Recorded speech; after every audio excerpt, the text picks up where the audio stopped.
Hello everyone, this is Flatline, and today it's going to be more of an analyzing the replay. So we're going to start off with analyzing a PvT. You're going to see I'm spawning in the top right on the new map Korhal compound, Ali, and I'll be facing against a blue Terran, Razuik, in the bottom left. So this is going to be a PvT replay that I'm going to go over, kind of give you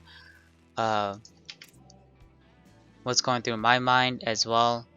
This is more gonna be like once a week maybe, where I just analyze a replay. It could be mine, it could be a pro, it could be even yours. You just gotta submit it. You can just send me a message on YouTube with the link or whatever. Or if you have a replay that you've seen from the pros that you want me to go over, you send that over as well.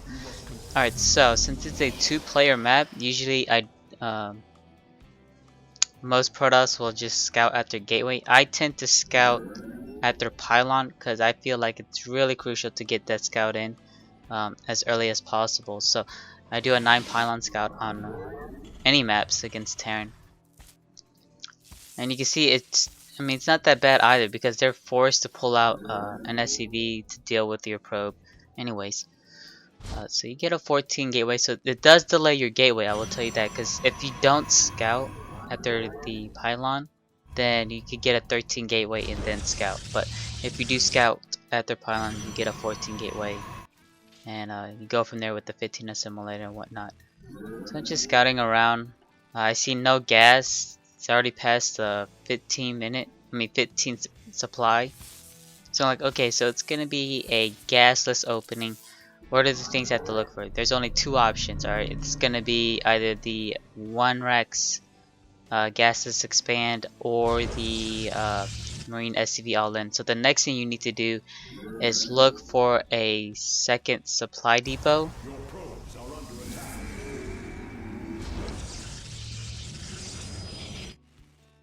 And when I see the second supply depot, I'm kind of confirming like, okay, so it's gonna be more of a not an economic build, because the marine SCV all-in doesn't really get the second supply depot.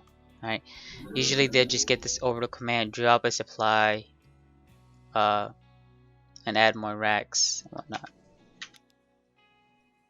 I think.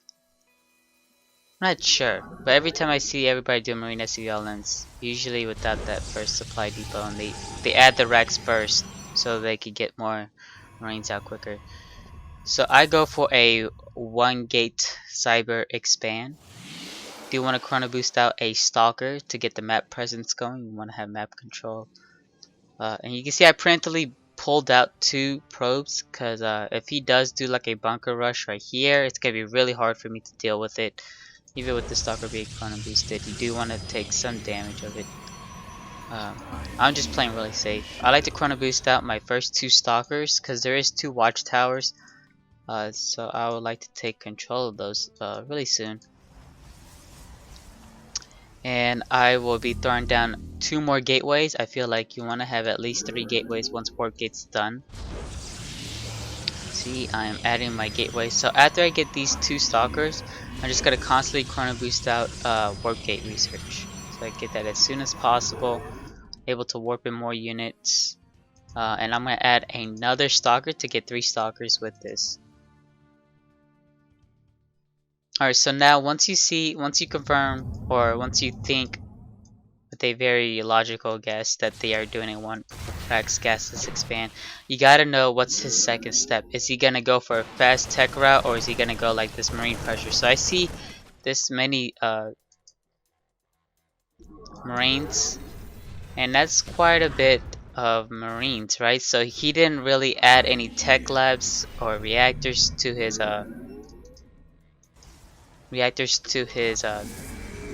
barracks because it would delay the timing. It would delay production for his marines. So he's constantly making marines out of that 1 barracks. And work gate is done for me. I'm just gonna pressure up. Okay, so he has only 1 bunker. Can I punish that? Sorta no. Alright, I don't have enough units. I only have 3. That's me pausing the game a little bit. pretty cool. Like you can't even tell that I was actually paused, huh? I can't really punish with 3 stalkers because it's just gonna be marine SCVs, SCVs to repair, and marines inside the bunker. So it's not really gonna work out in my favor. I'm gonna add a couple of sentries to see if I can pressure with it. But you gotta have a good tell on what you want to do. The safest thing is not to, though. I will say that safest thing is not to actually pressure with it. Just have a presence of your army over here. So see, I know he has a lot of marines, right? So he has no gas for a long time, and this is a quick shot we could look at. See, he doesn't really have his gas at all, right? He's getting a 3rd command center. He was doing, like I said, only on no tech labs or any add-ons on his barracks. Wow, I can't even talk. And so I don't have to really be scared of drops. So I can have this army here for a while. He doesn't really have a factory or any of that sort. And I'm just having my army right outside his base. What I could do in this process, I could probably expand. I like to go really safe. I like to get these upgrades really quick. So I'm getting double forge because at the same time I'm like, okay, so he doesn't really have any tech. He doesn't have any upgrades, right? He's not getting any of that. Now he's adding the more barracks. He's adding a bunch of barracks actually. He's getting his three gases. He's adding more SCVs as well. So I like to go for a more safe style nowadays. I feel like this is the safest thing you can do. You get double forge, get the upgrades, you get a robotics facility, because now you're like, okay, now he's gonna be teching soon, right? When is he gonna be doing drops? You know, and the key way of knowing when he's gonna get drops is the timing of his starport, right? You gotta see where's the reactor. You gotta also have to see once he puts the starport on there. And the other thing you want to look at is his army, right? If they got the reactor on the starport and you only see 1 medevac with his army, a single medevac drop is gonna be coming soon, right? So you can prepare for that. I mean, it's not that much invested into it. Honestly, I feel like these single drops are not even that strong. You can just use your warpins and kill everything from that. So you see I'm getting a bunch of zealots. I have a lot of sentries to fend off any attacks. You see, I still don't even have a 3rd. This is a really super safe opening or style to play with. I'm getting charge. I got my observer out. Now the thing, I probably would have got blink on some maps, and sometimes I'll get charge. Now to differentiate from one another, you have to if they go for this gasless opening, right, then to 4 racks no gas still, you could get charge instead of blink. The main reason you get blink is to deal with drops, right? But if you see him going with you saw marines, you saw marauders from expansion, he's going for a quick MMM, right? So that's where you might want to get blink first instead of charge. And also, you know, maps like Shakur's Plateau, if you're close air, you probably want to get blink first. And blink for the reason that because this is a lot shorter, right? So they can drop it to your main, and you have to react faster than, you know, if you're across map. So I'll look over here. Okay, he just got a starport. He's just switching it up. I'm fine from any pressure. Let's go and expand. But he's gonna have a marine over there. And I already have 2-2 on the way. He's just starting his +1 level, +1 attack right now for his bio units. He's adding an armory. Does he have another? Oh, okay, he's building another eBay. Now see, he has this 3rd a little bit quicker than mine. I'm going to use his zealot to scout, because look, I don't really see it with this, honestly. Well, I wish I could go back, but I remember I wasn't able to see that, so that was unfortunate. I do have charge done, as you can see that little animation. I killed 2 SCVs. I delayed the mining. This zealot did everything it needed to do, right? I'm also getting my 3rd now. And I'm getting my upgrades. Now, a lot of people were like, whoa, see, he got his expansion. Now you're going to let him get back in the game. Blah, blah, blah, blah. Not necessarily. I'm getting my 3rd as well. Yes, it's going to be a little bit later than his, but you have to look. I have the tech advantage. I have the upgrade advantage. That's 2 out of the 3. Alright. Expansions, upgrades, and tech. That's the main, those are the 3 cores you want to get down on a game. If you have advantage of all 3, you will win, right? Like, unless you have like a 50 supply army deficit against Terran, then it might look pretty bad. Well, actually, it's got to be more than that. It's got to be like 100 or so. 50's not even that bad because you have sentries, so you can kind of like force field everything. And he's actually 50 food supply ahead of me right now. But that's all about to change. I'm going to be getting double colo production. I still have +3/+3 on the way. Look at this. I have +3/+3, about 25% done. And he has only +2 just starting, +1 armor, 50% done. Alright, so when we engage, he's only going to be +1/+1. I'm going to be +3/+3. So that's a huge difference in upgrades. And this is pretty neat by him having a bunker here with a turret. It's going to deny my DT. Also got a DT shrine as well because, you know, I could abuse any Terrans that play a little bit greedy. But I saw the turret here with my zealot, so I wasn't going to really pressure it. So that's another thing. And you can look on the map. If you look, I have 5 observers, right?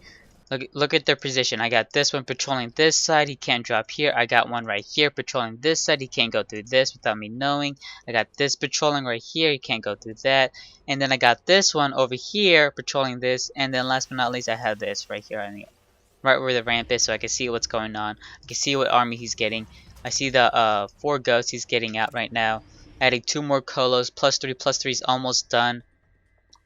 +2 just started, armors just started, and +2 attack is halfway done. He does kill my observer. Okay, I know where his army is, right? So I'm a kind of position. I should have spread this out a little bit better. He's gonna get some nice EMPs. Alright, so I'm backing up. I don't have +3 done yet, right? So what's the point of attacking if I don't have +3? Don't really need to throw up some preempted force fields. Not a lot, but it does delay a little bit. +3 is done. Now I'm going to attack. So it's a +3/+3 against +1/+1. Let's see how this goes. Yeah. Doesn't look good, does it? Yeah, exactly. So see, this is how +3/+3 works. So strong. And behind this, I can expand now. Get my 4th up. Can he have a 4th? No. Alright. If he does have a 4th, it's gonna die. And I'm gonna check that out as soon as possible. You can see I added these 3 cannons over here because that's gonna be the most friendly dropped area. And this right here, I could cancel this anyway, so I don't really need to heavily depend on this. I need to depend on this, right? So he's gonna come over here, and boom, he's gonna get surprised by a couple of these cannons. Okay, so I see the drop now. I'm gonna move this army in this position. Let's see, there we go. I also add High Templars because High Templars with Storm is gonna be awesome. Plus, I'm gonna get some Archons to deal with that, and he doesn't even have any units in there. Oh, lucky medevac. Alright, so let's look at the units tab. 64. You know what? Let's look at the units lost tab. Alright, let's look at these resources. Look at that. I lost 34 units. He lost 108. But look at the resources lost. That's dramatic, right? That's more than double that he lost compared to me. Alright, so I poke in here. Doesn't have a 4th. Cool. Last thing I need to check is this. Does he have this expansion? Warping a Zealot here. Nope, he doesn't. What the? Wow. Okay. I'm also gonna get +1 shields just because I can't afford it. There's nothing really much I could do. Probably gonna be adding a couple more gateways soon. Adding some more Archons as well. Archons, obviously some pretty good units, some beefy units, and now it's gonna be really hard for him to hold this. Right? He's only at 185. I'm at 189. Have a better income than him. Alright, so everything's looking good. I kind of stopped on the probe production, unfortunately. I'm only about maybe 6 short. I'm on 6 more probes, but not too bad. Now I have this pretty strong army. Okay, and here comes some pretty That was a pretty good storm right there. He did feedback all of them. But I'm just gonna make them into Archons anyways. And there's the GG from him. He was +2/+2. That was 3-3-1 or 3-1-3. Pretty one-sided, right? You saw this replay. There was nothing he could do. If he was gonna get drops, right, I could scout that on time and react. This is just one of the most safest way of playing against a Terran is to win off of what you can see. Right, observers are free map hacks. Well, they're not free, but they're cheap map hacks to have. You can see everything that goes on. You can react to what goes on. And when you lose the game, that's the best feeling in the world, right? You're like, okay, I lost, but I played solid. All right, I scouted. I reacted wrong. When you react wrong, you go back into the replay. You see, okay, if I scout this, maybe I should react like this. And this is where you start getting practice partners to deal with it. See, ask them if they could do a build like this against you. And then you can keep on playing against it to see until you figure out how you're supposed to react to it.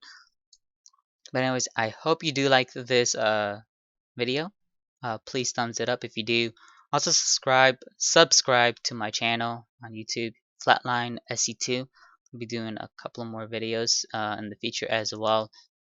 And like I said, this is going to be more of an analyzing replay, not a really tutorial on how to do this build and whatnot. So, you know, if you have a replay you want me to analyze, if you know, it doesn't have to be yours. It could be a pro's. It could be someone else's. You can send that over, and I'm gonna try to do this maybe once a week. And if it does get really popular, I'll try to do more. If there's a lot of demand for it. But anyways, thanks guys. Also check out my team's website, area51gaming.com. They are giving a giveaway. I'm not sure if it's still going on. The 10-year anniversary giveaway for Area 51 Gaming. We're giving out some cool prizes from Steel Series and Killer Gaming. Killer Gaming is a network. They give you network cards and stuff like that for you. So if you need that to upgrade your computer, you can definitely check us out as well. You can follow me on Twitch TV. I do stream every now and then. It is SC2, twitch.tv/SC2combat, and I'll leave the links inside the description as well, so you can just click those links and, you know, be on your way. So anyways, thanks guys for watching, and I'll see you later.